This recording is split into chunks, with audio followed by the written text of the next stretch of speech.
Okay, rolling. Okay, we're rolling. So I'm just going to make some nice contact here, right, like we did.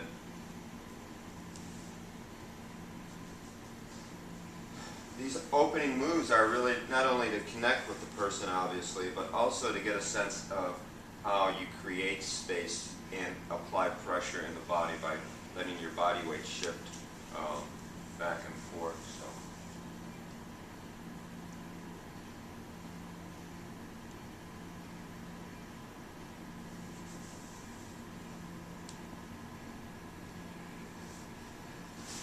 So this first one's about alternating compression with the palm of your hand and just letting your hand relax as much as possible so it molds over the feet. Pressure okay? Yes. And then in the same motion, we're just going to add some digital thumb compression in and around the ankles and into the arch of the feet.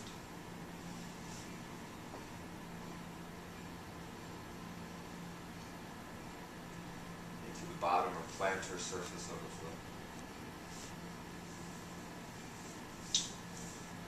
And I also, may I take these off or no? No?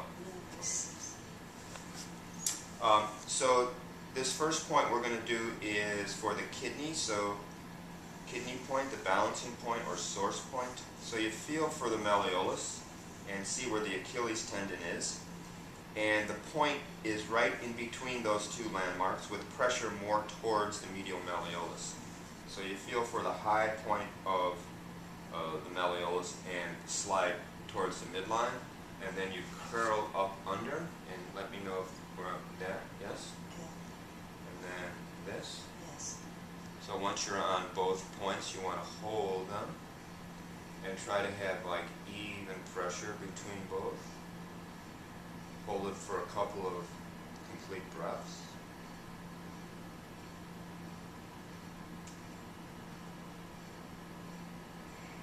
Relax. Next point is for this liver, which is on the top of the foot between the big toe and the second toe in the webbing. So you want to get into that place, and we just see if we have on this side. You let me know. Mm-hmm. Yes? Yes. And this side. So both points. This is for the liver. And again, that same thing, it gives you opportunity not only connect, but also to deepen your connection. So you need to allow your breath to sink a little deeper into your body and relax.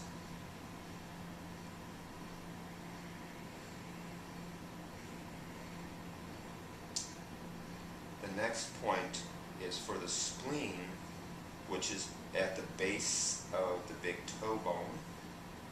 So when you feel the toe, you can press into the side of the toe, and then when you fall off the bone, I guess I could venture to say tuberosity, you're going to curl your thumbs up underneath. There's a little hollow there, and if you feel that, and then this side we'll try. Yes? Yes. So we hold them. Same. Spleen.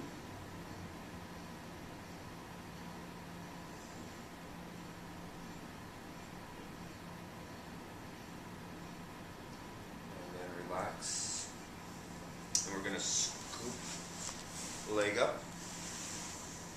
Support the leg so there's no hyperextension of the knee. And we're in line with the leg with some spatial consideration between the bottom of the foot and our torso. We have nice contact. We're inhale, and on the exhale we shift our weight back so that they start to get a nice traction, some nice initial opening in the ankle and the knee and the hip. And then coming up and going into range of motion. And this is a nice engaged range of motion where not only our body is engaging, but also we have a sense of, as we lean forward, we're initiating a little movement back with the heel.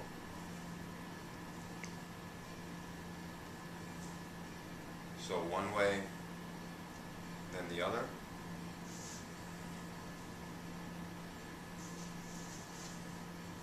then rotations.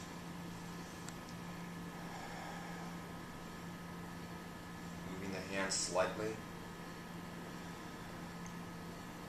Engaging the foot with a nice twist on your exhale. Switching hands.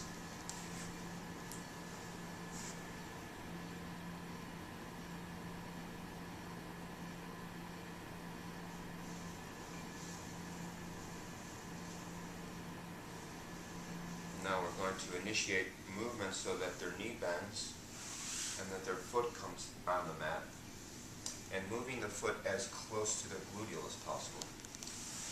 And then moving yourself up so you're not hyperextending or overextending in your lower back.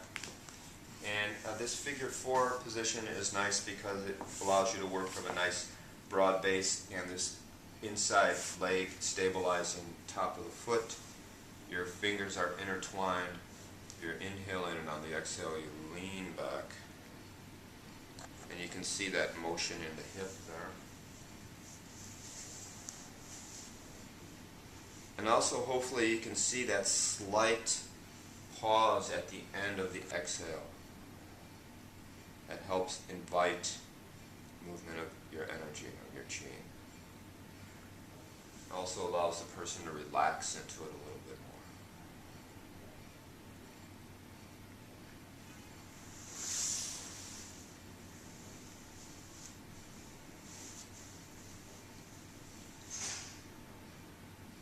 And in this sequence here, after this leg position easily transitions into this position where the leg is being across the midline, starting to stretch this lower portion of gallbladder meridian, but here on a muscular sense, getting a nice stretch through the iliotibial band.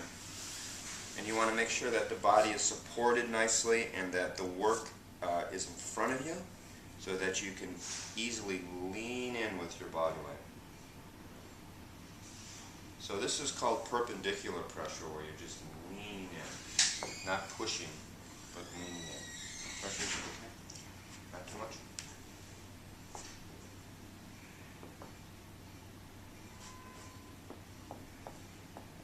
You can do the variation from here with your knee, since it's right there. And you'll start to know that this work really encourages you to come from your center, from your core. A lot of it is controlled movement. So that's why bringing your breath awareness into your work and constantly having that awareness of energy moving in and out of your own center helps cultivate your own sense of self, and also starts to engage your core so that you can more readily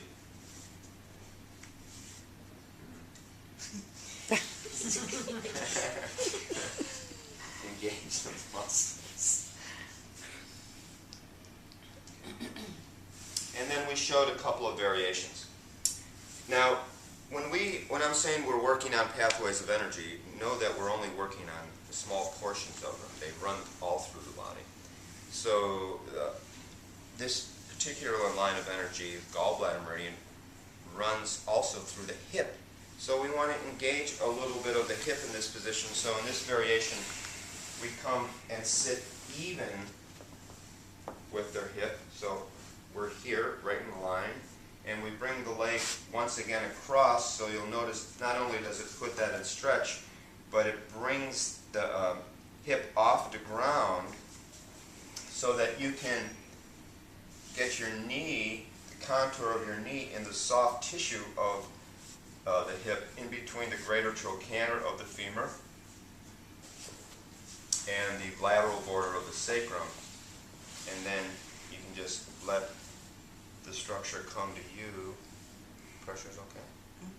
Is it on bone or no?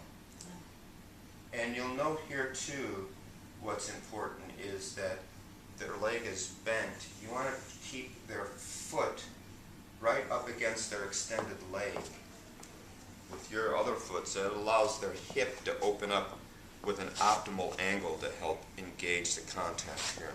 And then you apply just a little down pressure, not so much. Well, appropriate. You just want to take up the slack.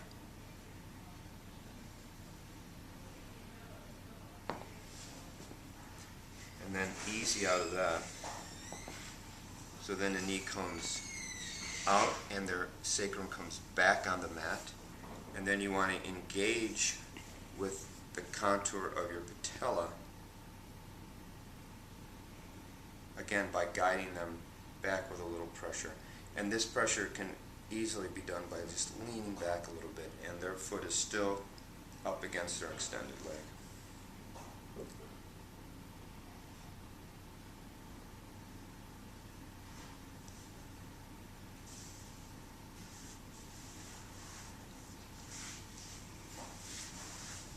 And then you can go into this variation if you like. And again, you don't do all three of these maybe, but I'm showing you just variations so that you can do what you feel is appropriate at the time. Okay? So you'll notice that the arch of the foot really contours to the side of the body here. You can slip your other foot behind it if you want to offer a little counter pressure as you're pushing in. You can stabilize the leg a little bit.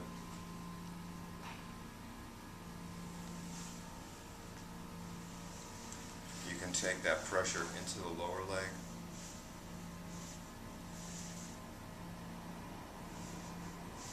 And I like to add with a slight stretch of the tibialis anterior, which stretches the lower portion of the body by just depressing here and holding. It's a nice way of stretching that lower portion of the channel.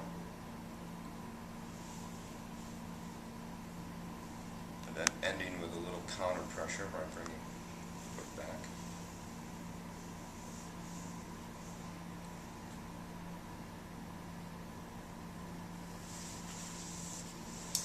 And then you would transfer into the other side and repeat the same. Okay? Okay, thank you.